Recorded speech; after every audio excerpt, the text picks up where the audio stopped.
We are monitoring the latest developments in the abduction of Savannah Guthrie's mother, Nancy. In a new video message posted just last night, the family now announcing they intend to pay the ransom.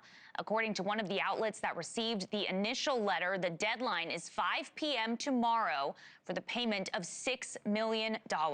Sheriff's deputies were back at Nancy Guthrie's house not long after that video release, and a law enforcement presence was also spotted at the home of Savannah's sister, Annie Guthrie, several miles away, with unmarked cars there for several hours. We'll have much more ahead in a live report from Tucson at the top of the hour. But amid Nancy Guthrie's disappearance, the family has turned to faith for strength. Savannah Guthrie has long been outspoken about her faith, even writing a book exploring her belief in God. The Guthrie family also leaning on the Tucson community. Over 500 people attended a vigil for their mother this week. NewsNation's Alicia Nieves is here with more. Alicia, just an unimaginable time for this family.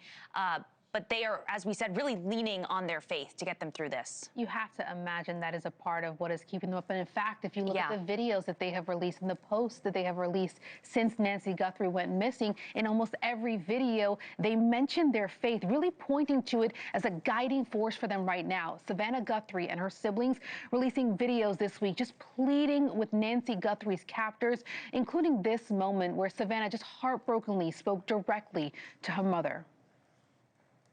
You are God's precious daughter, Nancy. We believe and know that even in this valley, He is with you.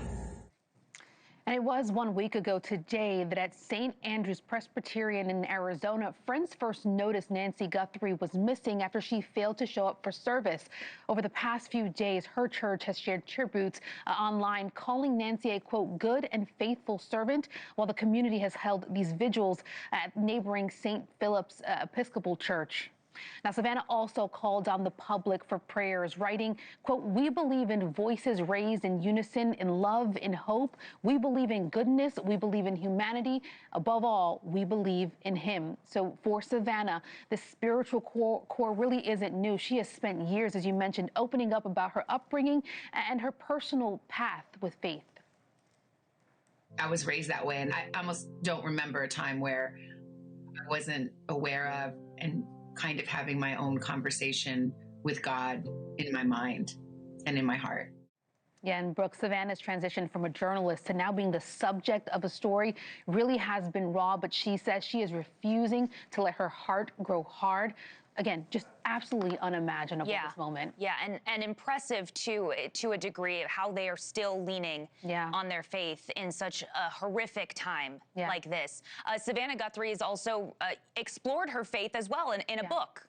Yeah, I mean, Savannah has said in the past that her faith has been like the sixth member, if you will, of their family growing up. But in recent years, she has shared that journey more formally through writing. In her 2024 collection of essays titled Mostly What God Does, she reflected on the grief of losing her father when she was just 16 years old. I remember being asked by friends, how can you still believe? And I remember saying, oh no, this is when I need Him the most.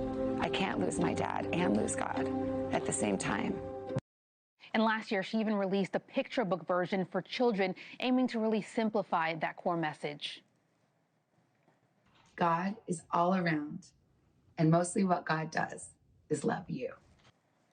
Savannah also once said that the greatest gift her mom ever gave her is faith and her belief in God, a foundation that she continues to lean on as the family awaits her mom's safe return. You got to know that that faith is the bedrock of just what's getting them through, because I just can't imagine anything else being as powerful enough to help them through this moment. And if you know her story as well, she lost her father from a heart attack when she was in high school, and now to have to deal with this with her mom, just really unimaginable thinking of that family. Praying for her mom's safe return, though. Absolutely. Okay, Alicia, thanks so much.